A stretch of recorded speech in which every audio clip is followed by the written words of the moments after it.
Welcome, my friends, to the Quay Radio Hour, your home for free and critical thinking, and I'm your host, Mike Williams. Tonight, Deanna Spingola returns to the show. Deanna is an author, researcher, and radio host. She investigates government and corporate corruption as it relates to the faltering liberties of American citizens and the war-targeted populations of other countries. And as you will hear in this interview, she does not shy away from controversial issues. Deanna's recent books include her Ruling Elite trilogy, along with her newest book, Screening Sandy Hook, Causes and Consequences. With this show, Deanna will walk us through a piece of World War II history that has been erased from the history books. The mainstream narrative of the Second World War majors exclusively on the Holocaust, but never talks about Dwight Eisenhower's Rhine Meadow death camps, which claimed the lives of an estimated 1.5 million Germans. The running and condition of these enslavement camps was so deplorable that it is virtually incomprehensible to believe anyone, let alone a U.S. general and later a U.S. president, would have treated people in a way that can only be described as evil. For many, much of what you will hear in this show will be a surprise and perhaps even shocking. I encourage everyone to listen with an open mind, and as you do, remember the words of Winston Churchill: history is written by the victors. And to kick the show off, Deanna takes us through a chronology of Dwight Eisenhower's career in order to set the background for the discussion, and then she will dive into the history of the Rhine Meadow death camps. Let's take a listen. Eisenhower was actually born David Dwight Eisenhower, but then they switched it later because his father was David Jacob Eisenhower. And anyway, Dwight D. Eisenhower was born October 14th, 1890. He was, of course, the 34th president from 1953 until 1961. He graduated from West Point in 1915, where someone referred to him as a Swedish Jew. The website Jew or Not Jew states that he was not a Jew. Wikipedia says the original name was Eisenhower, spelled Eisenhauer, and that his family was of Pennsylvania Dutch ancestry, originally from Karlsbrunn, Germany. Now, this is really kind of odd and to me very questionable, as he stated in a letter to his wife, and I quote, "God, I hate the Germans. Why? Because the German is a beast," unquote. And I'm thinking, oh, that's bizarre. Yeah. That is really bizarre, because why would anybody whose ancestry was actually Pennsylvania Deutsch, and they came into this country very early on, about 1741 or thereabouts, and I'm thinking this does not make sense given his ethnicity, his stated ethnicity. Of course, there are a lot of Jews who do adopt Christianity, and I don't know, they did it in Spain. They became Moranos. But anyway, if you look at the history, it just makes you kind of wonder. Because in 1928, Eisenhower met Bernard Baruch, who was known as the King of the Jews, who consistently rewarded his political proteges.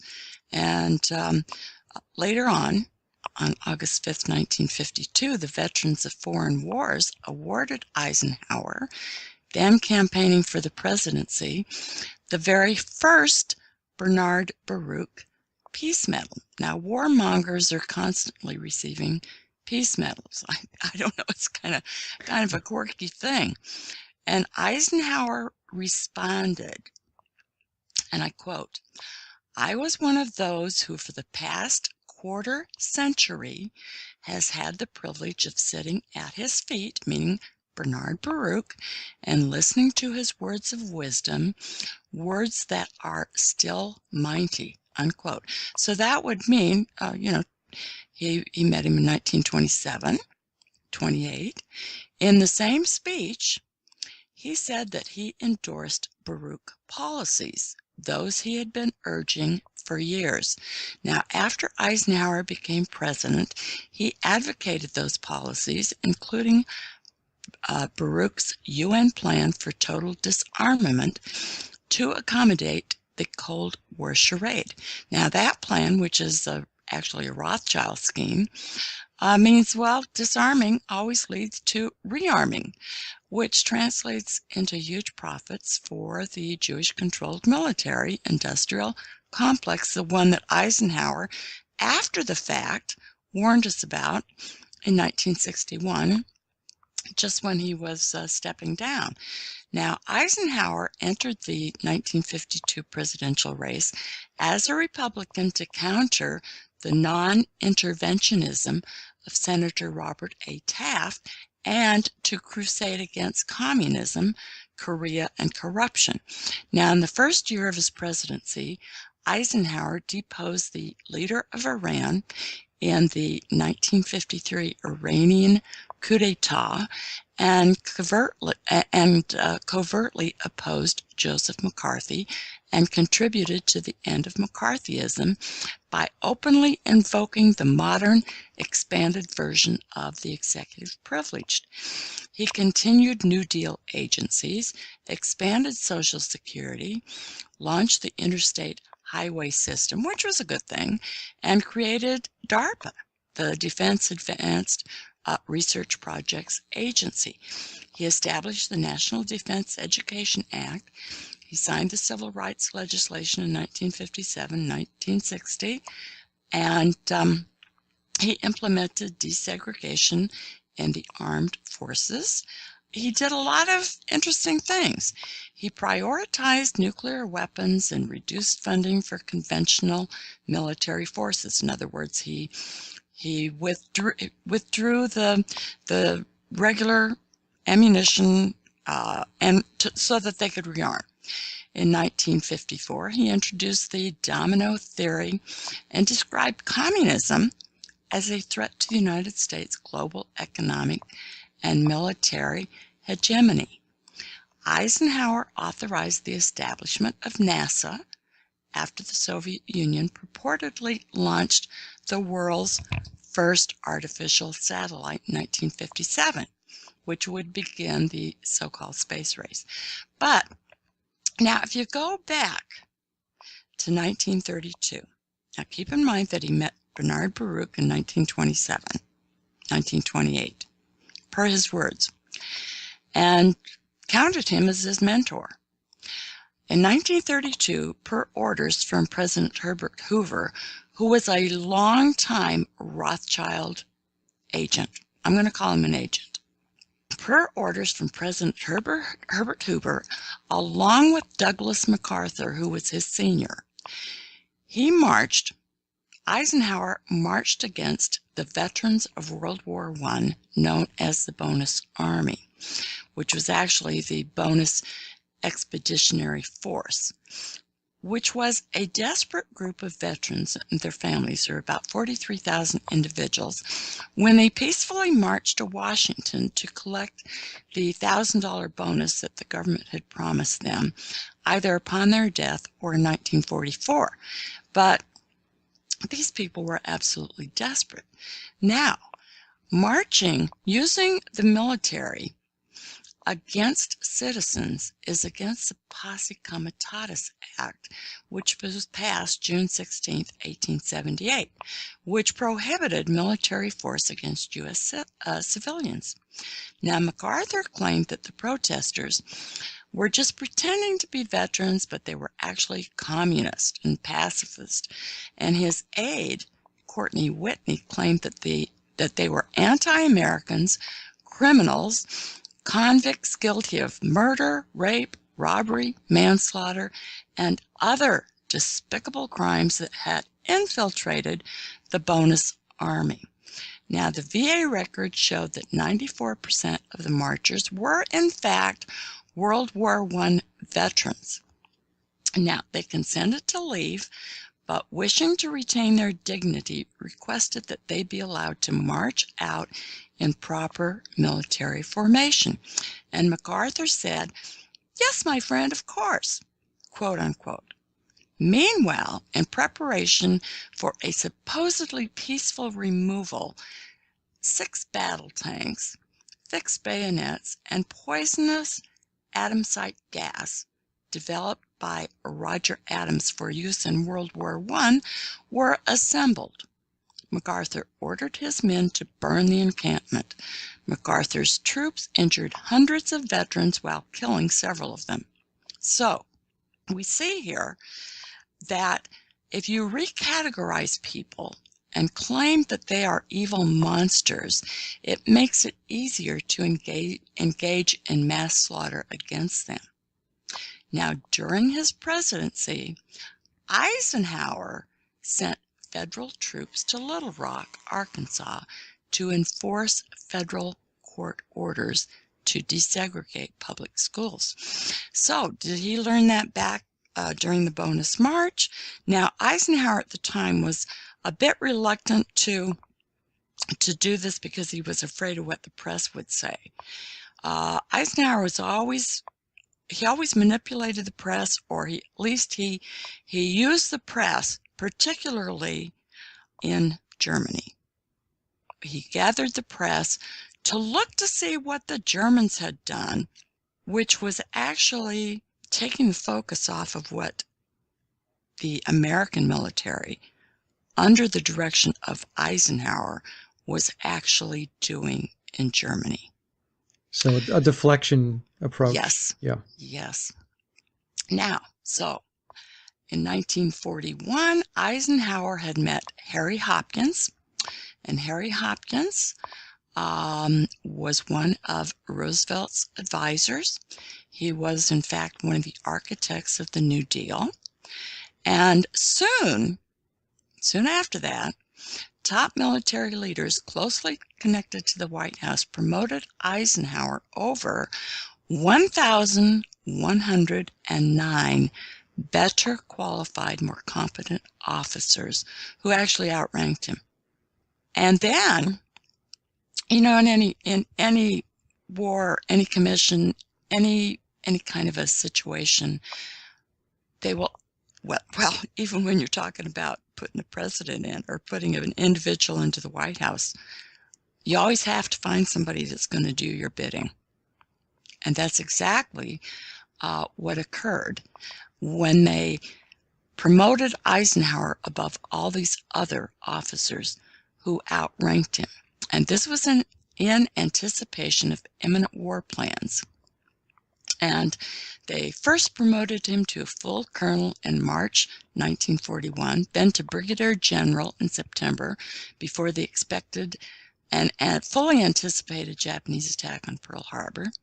By February 1942, through the influence of General George C. Marshall, who was a Pilgrim Society member, they appointed Eisenhower to the position of Assistant Chief of War Plans Division, where he learned some of the technicalities of executing military assaults against Japan and Germany. In March 1942, he was the Chief of Operations Division. In June, he was awarded the position of Commanding General of the European Theater of Operations in London.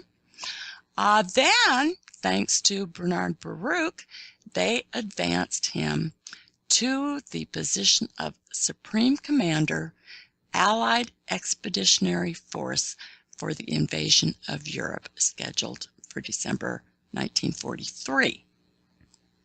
Isn't that amazing? It is amazing. Now, Deanna, I was going to ask you the question when you say they moved him along.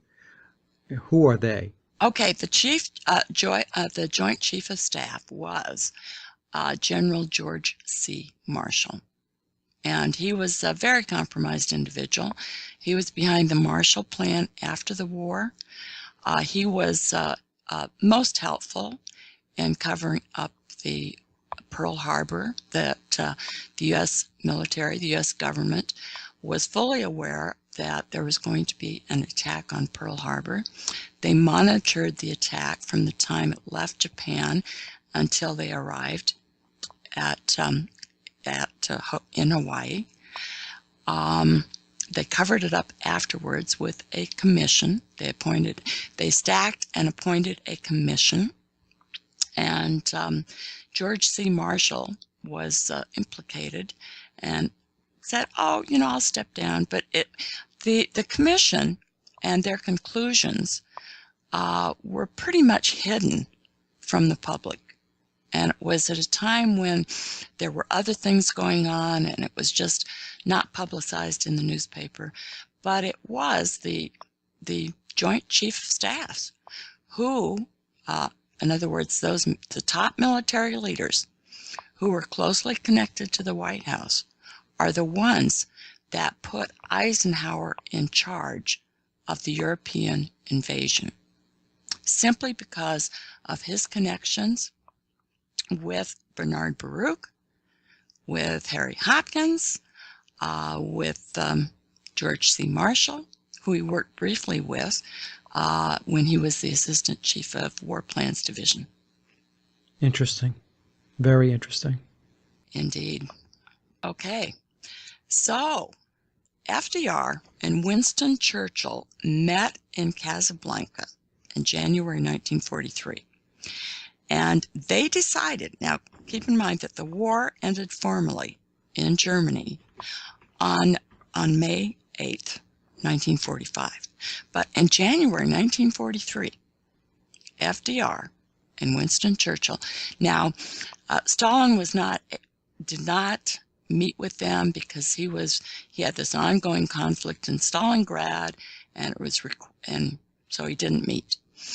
But Churchill and FDR decided in Casablanca that Germany was going to have an unconditional surrender, which means total post-war submission, the complete eradication of the existing government, and relinquishing all treaty rights, which also covers the treatment of POWs according to the Geneva Conventions, which, of course, the United States had signed. Now, Russia never did sign the Geneva Conventions, so they weren't under those same obligations. Now, in Tehran, where Stalin and FDR and Churchill met, Stalin and FDR drank a toast to the deaths of 50,000 German officers who they laughingly thought that the Allies should immediately shoot at the conclusion of the war. Now, Eisenhower said when they opened the Ruhr operation, R-U-H-R, he said, and I quote, "Our primary purpose is the destruction of as many Germans as possible. I expect to destroy every German west of the Rhine and within that area in which we are attacking." Now, they knew, the U.S. military, the U.S. government knew that Germany was totally unprepared for war. They knew exactly what Germany had as far as military equipment. And of course, Germany was already involved in a war in the East because the war actually started September 1st, 1939. And so they knew that they were going to win over Germany because they were militarily superior. And the whole thing with the war starting in September 1st, 1939 was, of course, because of Polish intervention, Polish sorties into German territory, and because of what the Polish were doing to the German citizens that were living under their jurisdiction. I mean, they were pretty much slaughtering them. Right. So, but that's a whole other story.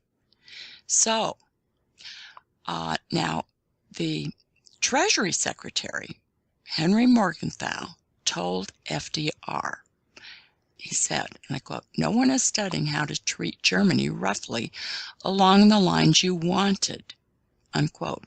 FDR responded, and I quote, "We have got to be tough with Germany, and I mean the German people, not just the Nazis. We either have to castrate the German people or you have got to treat them in such a manner that they can't just go on reproducing people who want to continue the way they have in the past, unquote. Now, Germany did not want World War I. They did not want World War II and attempted to avoid both wars. And this targeting of Germany goes back to 1848, which I have talked about in my 3-book series, my trilogy. And they weren't a warfaring people. When you look at France and when you look at the history of Britain, whose empire was so big that the sun could never set on the British Empire, well, you just have to figure out, okay, let's compare these the histories of these nations. And when Germany did collaborate or have any interaction with other countries, it was always for mutual benefits. They never went in and exploited the resources or the people for cheap labor of any country that they interacted with. What was their issue, Deanna, with the Germans? It was because of Fetter's plan. It was because of the economic plan. It was because, as Bernard Baruch said, we are going to lick that fellow Hitler. Hitler threw the bankers out. They didn't have any, after World War I, they didn't have any gold. They were totally bombed. They were totally, the country was devastated. The only way that the so-called November criminals signed the Versailles Treaty is because Britain had an embargo against Germany and Germans were starving to death. It was at least 9 months of starvation before Germany, the German leaders, finally signed the Versailles Treaty, which caused them to have to pay reparations, which caused them to concede that they had started the war when in fact they hadn't. And those reparations were astronomical. Unbelievable. Yeah. It was unbelievable. Then you had the Weimar Republic, which was disgusting. I mean, Berlin was nothing but it was a sin city. It was absolutely horrible. Also during the war, even before the war, you had a lot of people coming from the east. They went into the country. They exploited people were losing their land. They were losing their resources. And you had a lot of people from the east that came in, and this was a particular ethnic group, and were picking up property pennies on the dollar, or, pennies on the mark. It was a very, very difficult time. And of course, in 1929, you had the premeditated and staged crash of 1929, which was, like I say, it was staged, it was premeditated, it was deliberate. And in fact, Churchill came over to the United States, and he was pretty much celebrating with all the bankers over the crash. So it was because, and I believe it was also, like I say, the Germans were always the target. And because I think they're special people, I think that they are, the tribe of Judah. I think that they are, shall I say, chosen. They are special people. They are gifted. They are intuitive. They are creative. They are brilliant. They have great character. They have integrity. I can't say enough good things about German people. I agree. I absolutely agree. All of my research has shown the exact same thing. And it's very interesting. When I was preparing for this today's interview, I couldn't. One of the links that I had in in the third book was dead. Now, I have a whole bunch of contacts on my Skype list. I don't talk to everybody all the time, but I just could not find the link, and it was a link that was in German, and I just couldn't find it. And within 10 minutes of trying to find this link, I got a Skype text message from somebody from Germany, and he said, "Hi, how you doing?" And I said, "Oh gosh, I'm doing fine."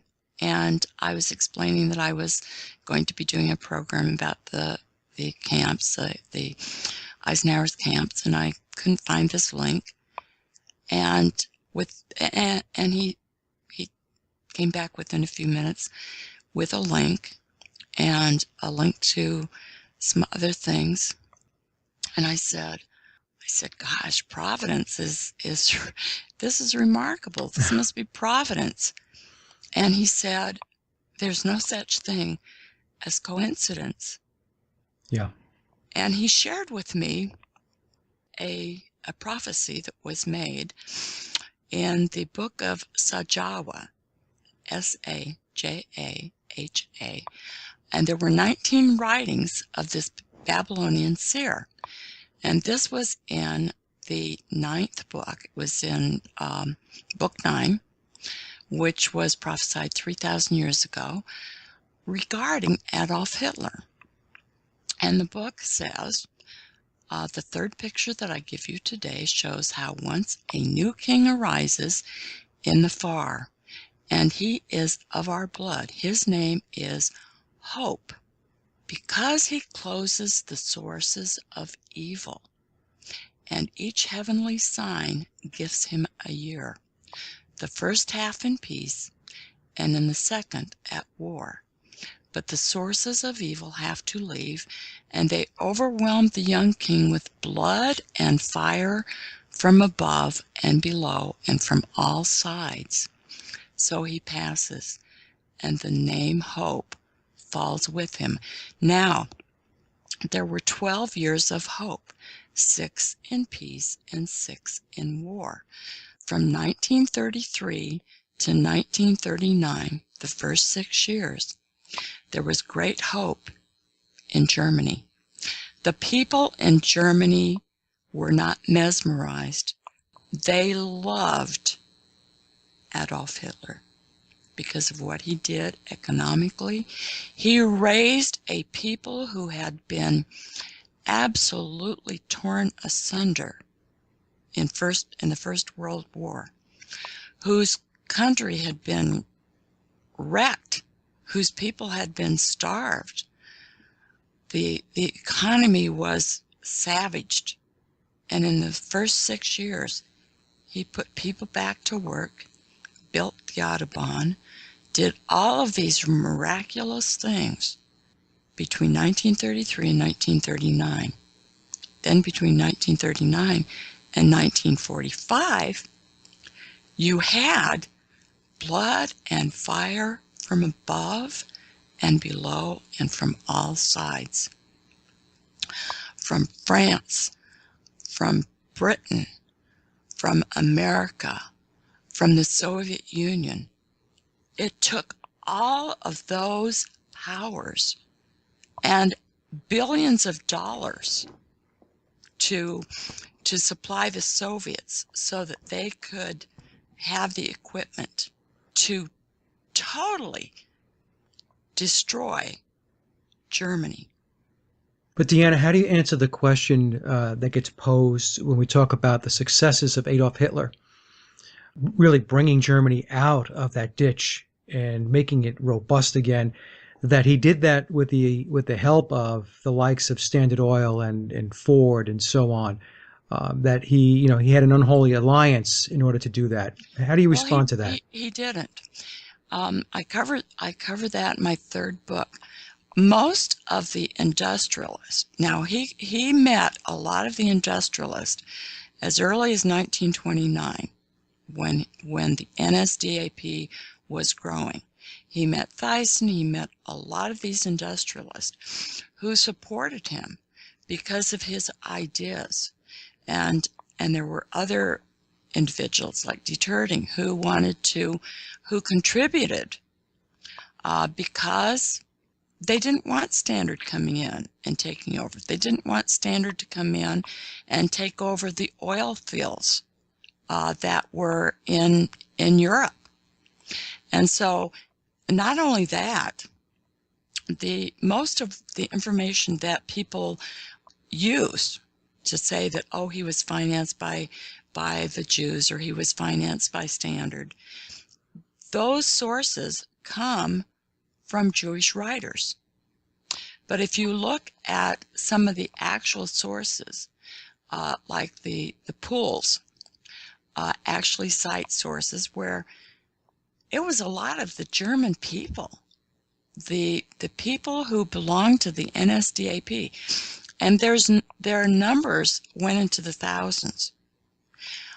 They had the second most popular party in the elections, so that he became chancellor, not because he forced his way in or took over power unrighteously or illegally.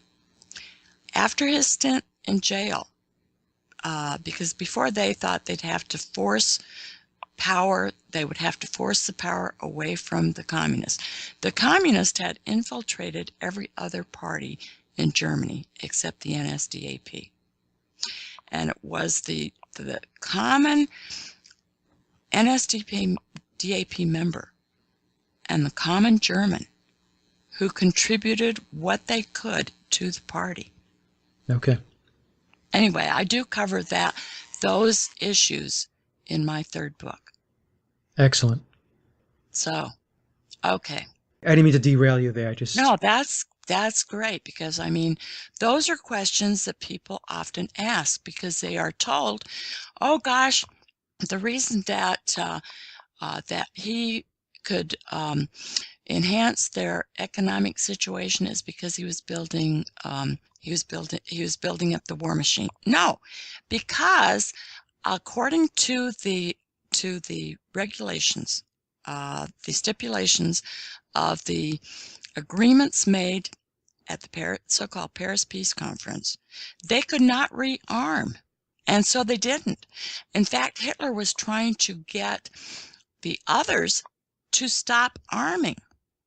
The United States and Britain were building bombs beginning they had quite a supply by 1936. It was not Germany that was rearming.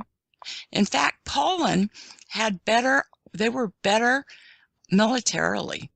They were more equipped militarily with their airplanes and their subs than Germany. So when did Germany actually have to start, basically crank up the war machine? When they got invaded by Poland.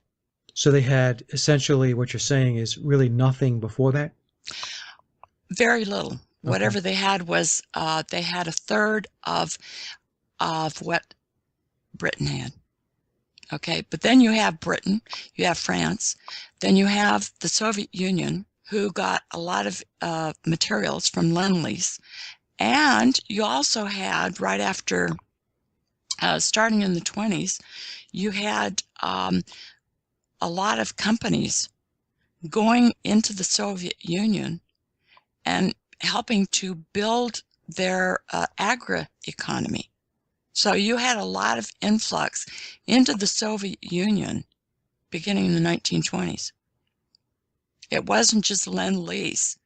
It was a lot of technological advancement beginning in the 1920s, because the United States government was helping to build the communist Yes. Soviet Union. Yeah.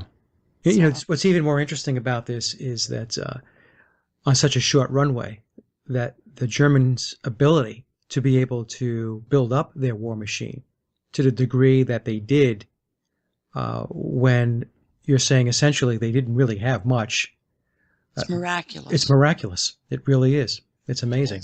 Yeah. It is miraculous.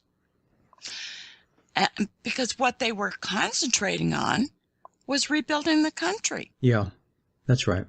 In fact, the Autobahn was the greatest highway network in the world. The buildings that they were building were wonderful. They were putting people back to work. And meanwhile, the United States was still suffering with soup lines. They were still using outdoor toilets. I'm talking even in Illinois, in the Chicago area. There were a lot of outside plumbing. The United States, instead of building up a war machine, should have been putting their people back to work instead of millions still standing in soup lines. Even during the Olympics in Germany, there was a tremendous amount of German ingenuity and technology that was on display. Absolutely. Yeah. Yeah. A lot of people don't know that. Exactly. And, you know, the press and the educational apparatus in this country don't want you to know that. Right. That's right. Okay. So, even before the Normandy invasion on June 6, 1944, by May of 1943, with the Axis surrender at Tunis, Eisenhower had several 100,000 German captives who the military had transported in overcrowded boxcars to his infamous camps, which amounted to about 200. And I get very emotional. I'm sorry. I'm going to try to not get emotional. That's okay. He wrote in a letter, and I quote, "It is a pity we could not have killed more," unquote. Now, this is a guy that's supposed to be a German, whose ethnicity was German. I don't get it. Yeah, something is not right there. I read a lot of this also, and it's extremely barbaric. Yeah. Yeah. Yeah. On February 24th, 1944, he appointed General Everett S. Hughes as his special assistant. And he said, "Emphasis will be placed on the consultative aspect of your duties rather than on the inspection aspect." In other words, take orders, don't ask questions. You don't have direct authority to make any decisions regarding German POWs. General Walter B. Smith, Eisenhower's chief of staff, also with unquestionable obedience, later became Truman's CIA director and helped devise the overthrow of Guatemala's president Arbenz and also Iran's Mohammad Mossadegh, along with John Foster Dulles. Anyway, okay, with the assistance of Hughes, on August 4th, 1944, Eisenhower consistently reduced the PO rations below those set by the supply officers according to the Geneva Conventions. Now, according to the Geneva Conventions, a captor nation must construct the camp in which they detain POWs so that the conditions are similar to those used by the belligerents' own soldiers in their base camps. They must locate the camps in a healthy area away from the combat zone. They are to provide food of a similar quality and quantity as that of the belligerents' own soldiers. The captor cannot withhold food as a punishment and must also provide local produce, adequate clothing, and sanitary service sufficient to prevent epidemics. They must also provide medical facilities in each camp. Now, if you know anything about Auschwitz, you know that they had an infirmary, they had a hospital, they had adequate clothing, they had a library, they had a theater, they had an orchestra, they even had a house of prostitution. Yes. They paid them money to work. They followed the Geneva Conventions. Okay. Now, Eisenhower, oh gosh, he was such a hypocrite.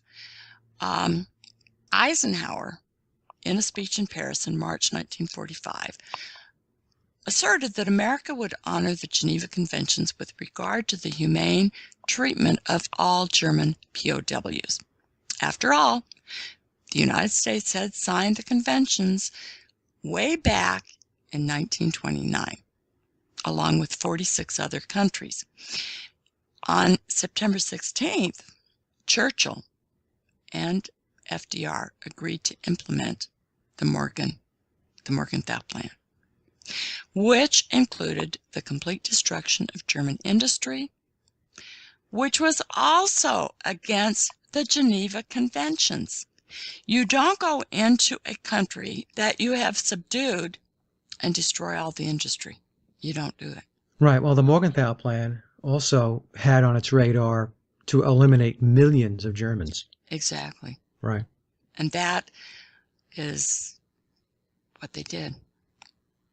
Now, on March 10th, 1945, Eisenhower signed an order creating a new prisoner category, the Disarmed Enemy Forces, DEFs, in order to avoid or ignore the Geneva Conventions.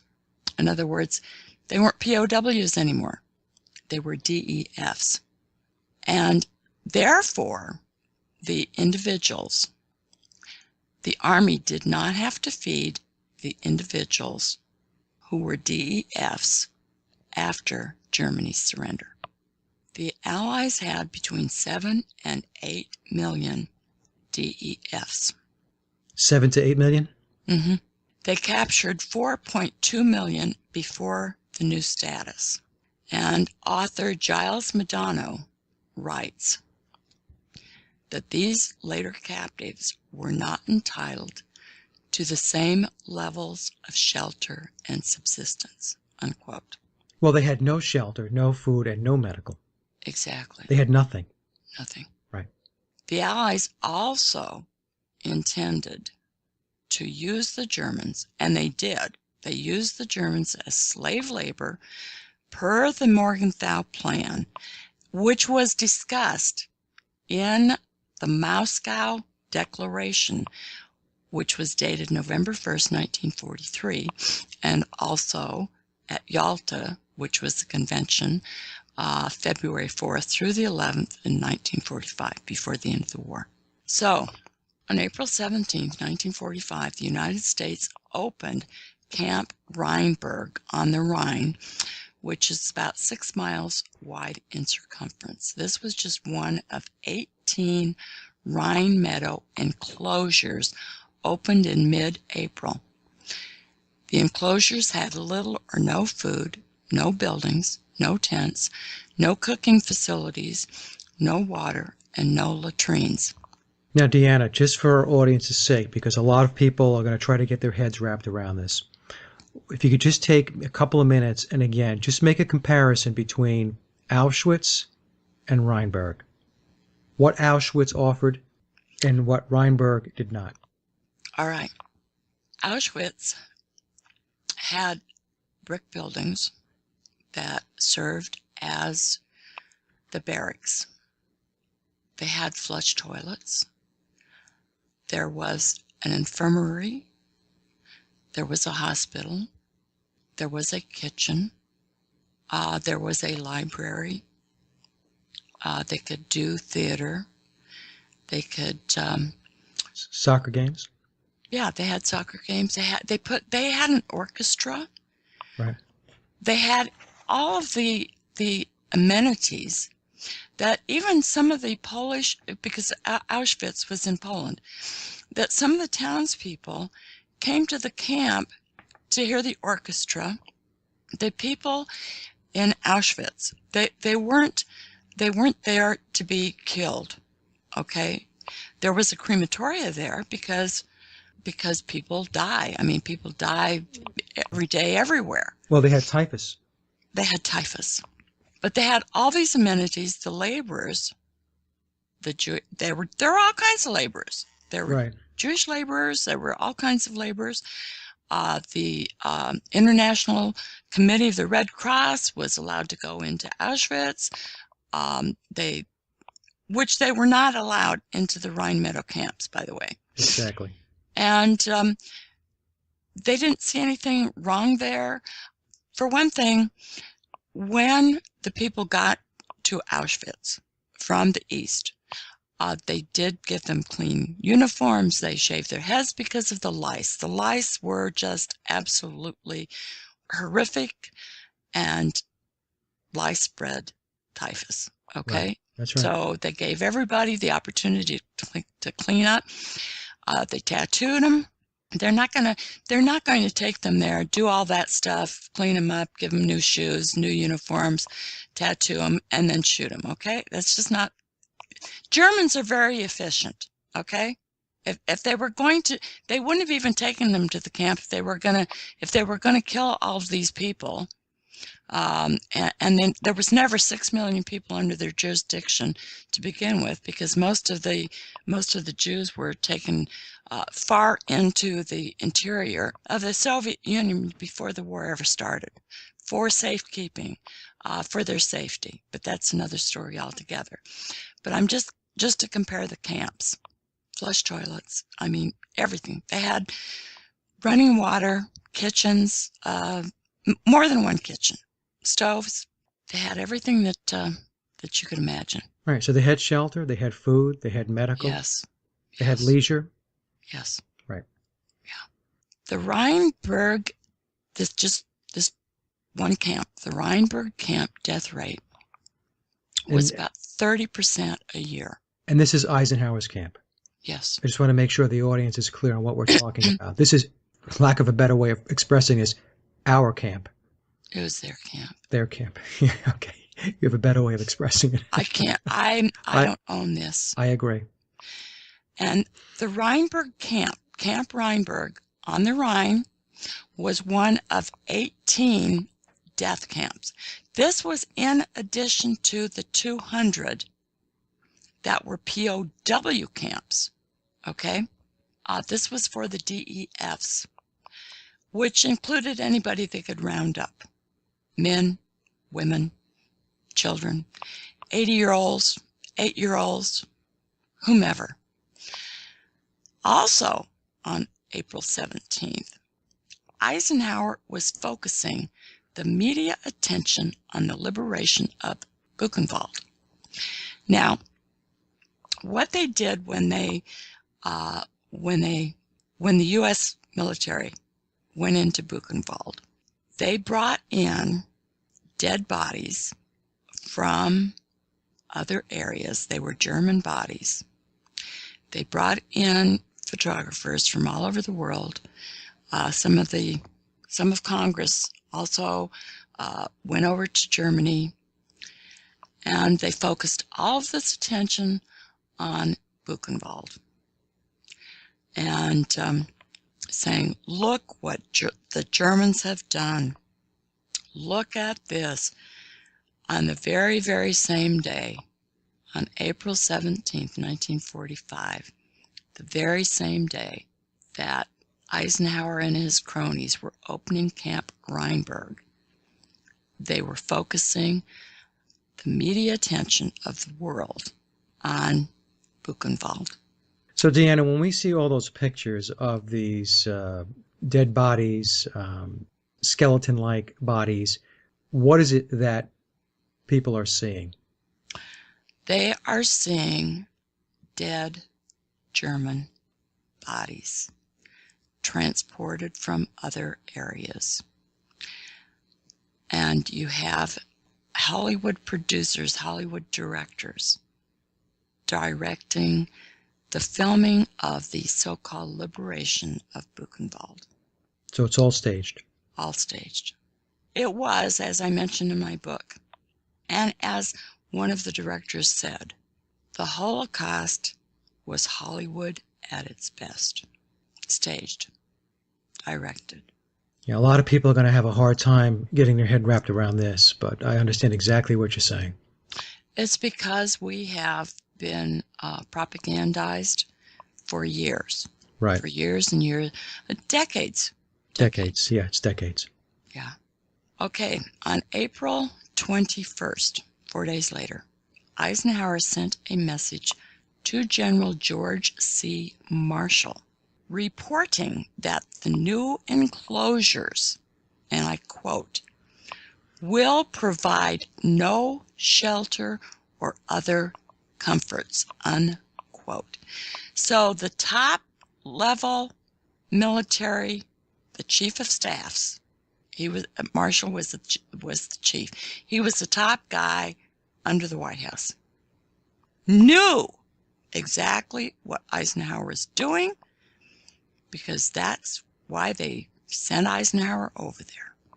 Now, the DEF prisoners had to improve the enclosures with whatever materials were available. A later order prohibited the prisoners from erecting any kind of shelter.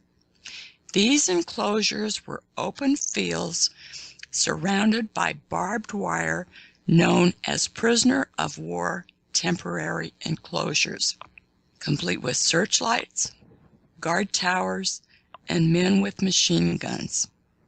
At Camp B at Heidersheim, there was no food for several days. There were over 5,000 starving, weak prisoners totally exposed to inclement weather, all in the torturous process of dying. For shelter, many of them dug earth holes in the soft, sandy dirt. It rained hard one night, causing many of those earth shelters to collapse, and the men were powerless to escape from their unexpected entombment. Others tried to unearth the victims, but many suffocated before they could rescue them. Well, in some cases, Eisenhower's guys plowed over the holes. They did. With Germans in them. They did. And this happened, and to this day, and they did that at the Rheinberg camp in June, because they were going to turn over the camp to the British. And in mid-June 1945, they bulldozed part of the camp and buried live surviving prisoners in their earth holes. Now, according to my German correspondent, the one that I talked to in the last 5 days, people are still not allowed to conduct excavations in the Rhineland meadows, and anybody that attempts to do this is fined. Now, the other thing, Deanna, I want to make sure the audience understands is the reason for these holes that the Germans were digging was for shelter. Exactly. And there would be 1, 2, 3 Germans in the hole, try to stay warm because it was cold. They didn't have blankets. They had no blankets. And going back to prohibiting the Germans from using materials in order to build shelter, a lot of times that material was cardboard. Yes. They were taking cardboard away from the Germans. So they were completely exposed. Exactly. I just want to make that clear to the audience so you can understand and put this into context. Exactly. Now, in early May 1945, because they already had these camps, I mean, probably the dead bodies that they used at Buchenwald came from the Rhine camps. And in early May 1945, the dreaded typhus appeared at Heidersheim. And at the DEF camp at Bingen-Budensheim, there were between 200,000 and 400,000 prisoners with no shelter, no food, no water, no medicine, and insufficient room. These camps were not designed, these enclosures were not designed for that many prisoners. And so we have typhus going around. Not only are they starving to death with no food, and so the U.S. military moved prisoners in open rail cars around to other camps. And whatever food they did receive, infrequently, was usually putrid. Oftentimes there was no food at all for 15 days, or there was a watery soup that they gave that the Germans would, if there were grass available, they'd pull up grass, they'd pull up anything that they could to try to add something to this soup that they were getting. And remember that these people were reclassified so that they were not under the Geneva Conventions, and they were supposed to be getting a regular prisoner of war. Even the regular prisoner of war were not getting what they were supposed to be getting. The U.S. military received 4,000 calories per day.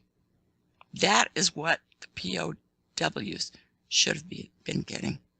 Well, and what we have is a reclassification for the sole purpose of premeditated evil. Exactly.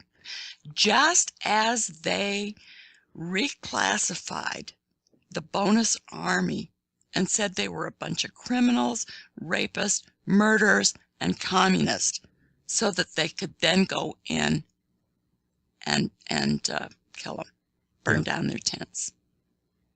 So you just reclassify people. It's just unbelievable. It really is. Just unbelievable. And people really need to understand the depths of this demented evil. It is. Yeah. Anyway. And they had the equipment, okay? The U.S. government, the Red Cross, all these organizations had the equipment to supply the food, to supply blankets.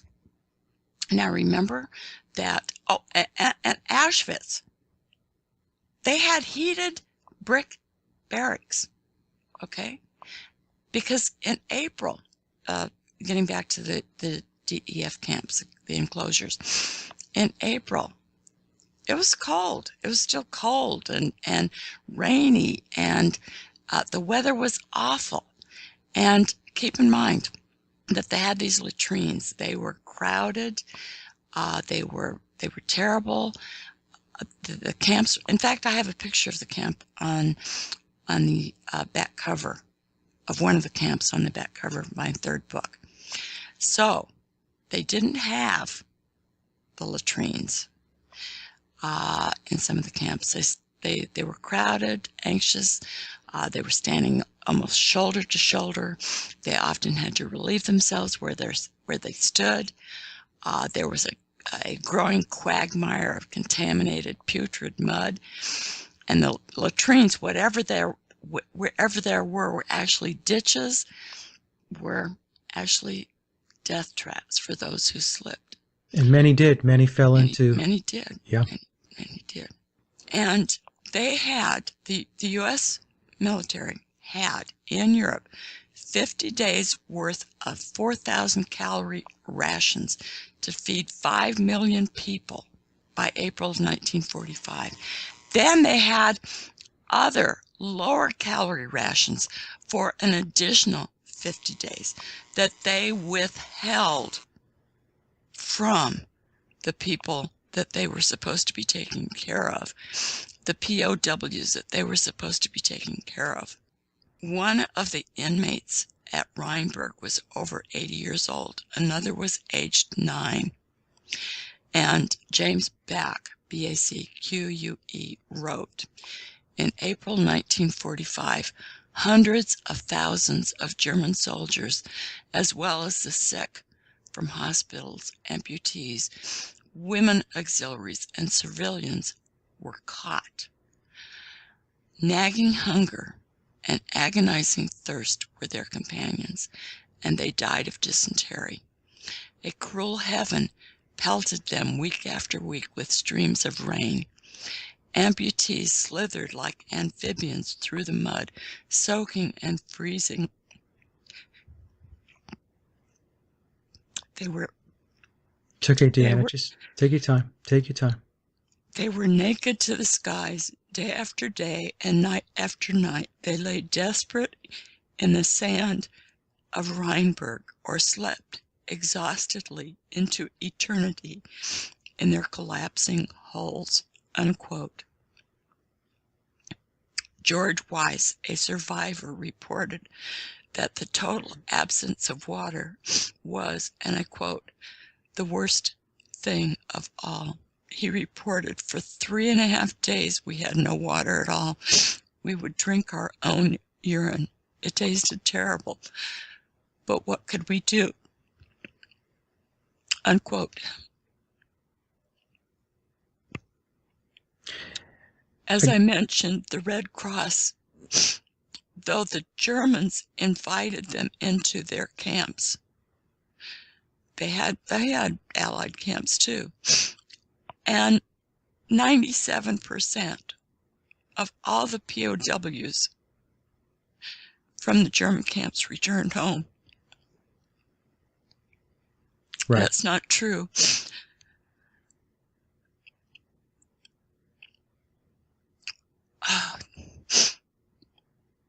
This is very hard to think about. It is very, very hard. And it's one of the reasons, Deanna, I wanted to do the show, and I knew it would be difficult. Number one, because it cuts across the grain with regard to the indoctrination and the propaganda that the masses have received over the last few decades. And I'm hoping that with the type of stuff that we're seeing in the world today, the constant wars, enemy combatants, military what's an enemy tribunals. combatant? What is that? Well, is that a DEF? Yeah, it's a DEF. Yeah. And the point I'm making here is that what we're seeing is history repeating itself, and it's very important to understand that the stuff that's happening today wasn't invented yesterday. Yesterday, like today's Wednesday, and yesterday was Tuesday.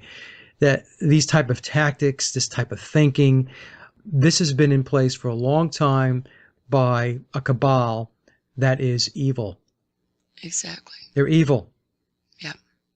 And the U.S. military, as I mentioned, the combined chiefs of staff in Washington approved of Eisenhower's DEF status for all German citizens under U.S. captivity. Right. By April 30th, there were 2,062,865 of these civilian prisoners. They were civilians. These were not soldiers. These were civilian prisoners. These were kids, mothers, fathers, Yes. grandparents, right? Yes. Right. Yes. So, Deanna, how many Germans lost their lives because of Eisenhower's camps?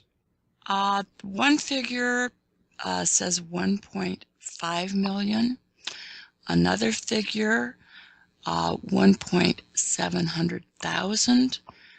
Just in 1 month, by the end of May 1945, more people died in the enclosures just in 1 month than in the bombing of Hiroshima, which cost 140,000 lives. And these are numbers. And in fact, I'm going to say that the camps themselves, not in any history book, you're not going to read about it. You're not going to hear about it. Nobody really knows about this. No one knows about it. Yeah. It's one of those things in history that happened, and everybody should know about it, but it's been buried, like so many other things. Yeah. Yes. Now, we are definitely going to bump up against, and I know it's not for this show, we're going to have those out there that are going to rationalize this and say, well, 1.5 Germans died, but look what they did to the Jews. And I say another show because that's going to get into a whole discussion about what the Holocaust really was and what it was not. Exactly. Yeah. Exactly. So we won't do that today. Be willing to come back. We can take that on. Sure. Why not? Sure. I might as well get pummeled. Sure. Yeah. Yeah. If you're gonna get it, you might as well. Yeah. Yeah, Right. yeah. If I'm going to do this, I Exactly. may as well just keep going. So, Exactly. Well, in the 200 barbed wire enclosures, there were 5,224,310 by June 1945. hmm, Okay. yeah. All of them were overcrowded, all disease-ridden. Uh, it was it was awful, Now, awful. when did it all come to a closure? When did it conclude, Deanna? When were the Germans allowed to leave these camps? Some of them were in the camps as late as 1949 because after when when the British came in and took over some of the camps, when the French came in and took over some of the camps, they used those that could. They used the Germans for slave labor because they said, okay, you are the ones that started the war. The Germans are the ones that started the war. So the Soviets also had slave labor, and none of the ones that were used in slave labor in Russia in the Soviet Union ever returned, which is, I mean, and they were doing things that they weren't supposed to do according to the Geneva Conventions. They put the Germans to work digging out landmines and stuff that they weren't supposed to be doing. Yeah, that's right. I remember watching that in the documentary. Yeah, Yeah, they had them digging out landmines. yeah. I was wrong with that figure. I said 97%. Okay. In 1945, the Red Cross said that 99% of the U.S. POWs held in German camps had survived and were soon returning home. 99%. 99%. Yeah, Yeah, and we cannot say the same thing about the Rhine metal camps. exactly. Not at all. That's not even close. Exactly. And as you said, a lot of the people had been propagandized. The American military had been propagandized. There was a gentleman, Martin Brecht, from New York. He was an 18-year-old private. He was one of the guards, and in fact, he wrote about this. He was an interpreter at Andernach along the Rhine River, and he relates how the United States detained about 50,000 prisoners just at that one camp, and they kept women in separate open-air enclosures. The prisoners, as I mentioned, had no coats, blankets, or any visible shelter, compelled to sleep on the ground, often muddy, wet, and cold. They used a trench for human waste. Rations consisted of a thin, watery soup, and he questioned his superior officers, and they told him that they were under strict orders from higher up, referring to Eisenhower and, of course, those who were above Eisenhower. And the majority of the guards did not share Brecht's compassion for the prisoners, most of all because of the propaganda, which viewed the Germans as subhuman and that they deserved whatever happened to them, because the U.S. government had produced massive amounts of anti-German propaganda for the troops in publications like the Stars and Stripes, which was a GI newspaper which was filled with reports and graphic photos and nonsense about German concentration camps where they gassed people and did all these horrible things that were in fact not true.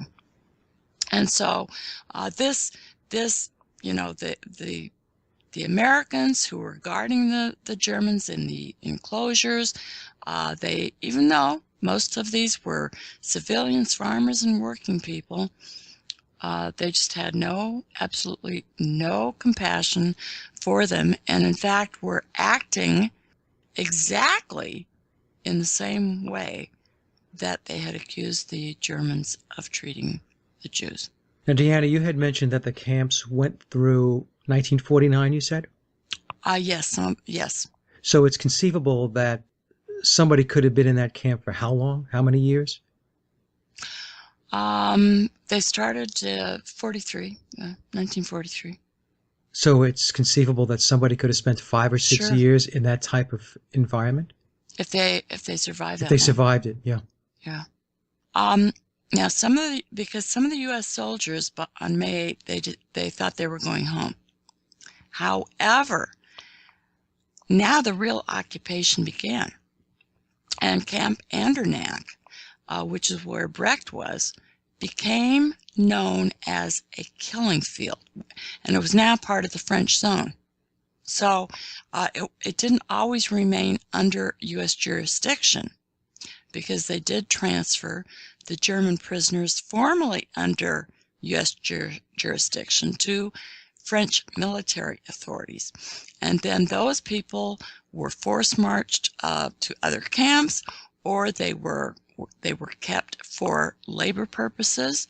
And by the end of 46, the U.S. military had emptied most of its camps, but the French continued to hold prisoners until 1949. And then between 1947 and 1950, the U.S. government destroyed the majority of the incriminating records regarding its prison camps. Of course. We would expect no less. Yeah. Yeah. Just unbelievable. It was a living nightmare. It was a living hell for these folks. It's just really a very, very sad, sad moment in human history. It really is. Yes. And after the end of the war, of course, Willy Brandt became the American puppet chancellor, and he was in office, well, for 1969 to 74, because actually we still have control over Germany to this day. But according to the congressional record of January 29, 1946, Eisenhower said, and I quote, "While I and my subordinates believe that stern justice should be meted out to war criminals by proper legal procedure, we would never condone inhumane or un-American practice upon the helpless, which is one of the crimes for which those war criminals must now stand trial," unquote. And he was talking about the so-called German war criminals. And on September 27, 1948, the Jewish Theological Seminary of America in New York awarded Eisenhower an honorary humanitarian degree. And what an incredible, I mean, this is so hypocritical. And the audience applauded his efforts in ending the German terror and honored him for his military accomplishments and for the high moral standards that he demonstrated and for his statesmanship and for his humaneness. And they congratulated him as, and I quote, "a soldier of intellectual integrity with a love for peace and his fellow man, a beloved counselor of our people in peace as in war," unquote. Now, he's at the Jewish Theological Seminary. In his acceptance speech, he acknowledged his conviction of what Americans believe in, regardless of race or creed. He said, and I quote, "Our Army fights to defend our way of life, freedom for each of us to worship God in our own way," unquote. He said that ancient Jewish leaders, and I quote, "gave birth to the doctrines that the American Army fought to defend," unquote. It was just a piece of garbage. Boy, oh boy. And after his nomination as president, he told the president of the United Synagogue of America, and I quote, "The Jewish people could not have a better friend than me. I grew up believing that Jews were the chosen people and that they gave us the high ethical and moral principles of our civilization," unquote. Does that make you sick or what? Yeah, it's just, it's beyond the pale. It really is. And I hope everybody's listening to this and just taking this in and understanding what it is that Deanna is taking us through here. Really unbelievable. It really is. So anybody that doubts that there were puppet masters, go put your thinking cap on. Exactly. Start doing your research, start doing your homework, start getting into the real world, wake up. Exactly. Well, this was Excellent, Deanna. I'm really very happy that we covered this. I created a website with a list of the camps, the 200 camps, and then I also have a link at the bottom of that site for Michael Palomino's work, and he lists the other camps, the Rhine Meadow camps, and that's a good place to start. So let me give you the website, spingola.com/Eisenhower POW camps.html. I will text it to you via Skype here. Okay. And I'll make sure I include that in the show notes. I'm also going to include for the audience, there was a documentary that I had watched that got me educated on this. And that's how, Deanna, I got to know about your work, because at the end of that documentary, they added one of your shows that was done, I guess, a couple of years ago. And that's what motivated me to get in contact with you. So I'm going to include the link to that documentary also, which I thought was excellent. Okay. Okay. All righty. Anything else, Deanna, that you want to get out to the audience? Web pages, radio shows, books? Well, my books, the Ruling Elite series, it's a trilogy, and book 3 covers World War II. Book 2 covers the First World War, and the first book actually covers the Civil War going forward, and that is really where all of this began, when America became a corporatocracy. And it didn't just start when Hitler came to power. It started long before. It talks about all of the Marxists who came over and fought with Lincoln. In fact, they got him elected. He would never have been elected without the Marxists. Yeah, that's another war that has been completely propagandized. The Civil War. Absolutely. Yeah. And they practiced total warfare there. You go after the kids, go after the food production, destroy everything in your path, just like they did in Germany. Destroy everybody and everything in your path. It's inhumane. You have to take a step back, and you have to wonder and think, what is it that makes a mind or a collective mindset operate that way? Is it a parasite? Is it some kind of mind pathogen? The inhumanity that just permeates these people, it just oozes out of them. It's just, I mentioned it before, I'm going to say it again, it's just pure, unadulterated evil. Exactly. And people have to wake up to it, because, as you stated, this is what is happening to the people now. Oh, yeah. In Iraq, Afghanistan, wherever the U.S. military goes. That's what's happening. No, take a look at how the Palestinians are treated in Gaza. Oh, my gosh. There you go. Oh, my gosh. And I can't believe that Americans don't see this. It's just hard for me to believe that the majority of the Americans accept all of this slaughter. I mean, this is, when you look at all the wars that America has been involved in from 1846 forward. I mean, can't you just step back and think, how come America's always going after other countries? How come they're always invading other countries? But we Americans typically have this feeling of exclusivity, that somehow we have a gift to give to other countries. We have a right to go in and impose so-called democracy. No, this is all done for the benefit of the corporations who go in and use cheap labor and take resources. All war is about resources, whether you're talking about intellectual resources, whether you're talking about natural resources. It's all about controlling the resources of the planet. Well, they disguise it under pretty words like American exceptionalism. Sure. Which is nothing else. It's imperialism is what it is. Sure it is. That's what it is at the end of the day. And like you said, we are a nation I can't even say we're a nation. We have people. This is what they do. It's a perpetual state of war. Yes. People are propagandized from the time that they're infants to embrace this kind of a mentality, and this happens through the government schools. And so, of course, it's covered up. Of Yeah. course, patriotism is the last tactic of a scoundrel, or something to that effect. Yeah. And people, when you're in the government school, you are going to get the government's view of everything. Your perception is going to be according to what the government wants you to believe. Or if you're watching the state media. Exactly.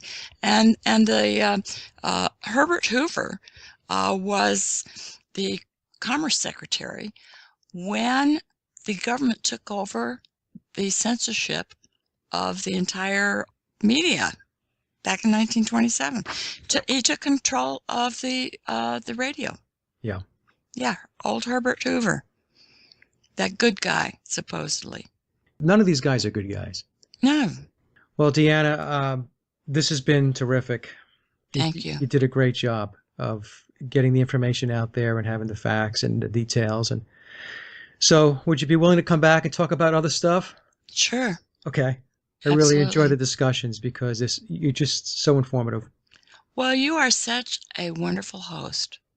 Well, thank you. I just listen because I'm learning. I have my guests on, folks like yourself, and I don't pretend to be an expert. I know a little about a lot, but you guys are the experts, and I just learned so much by just doing the shows.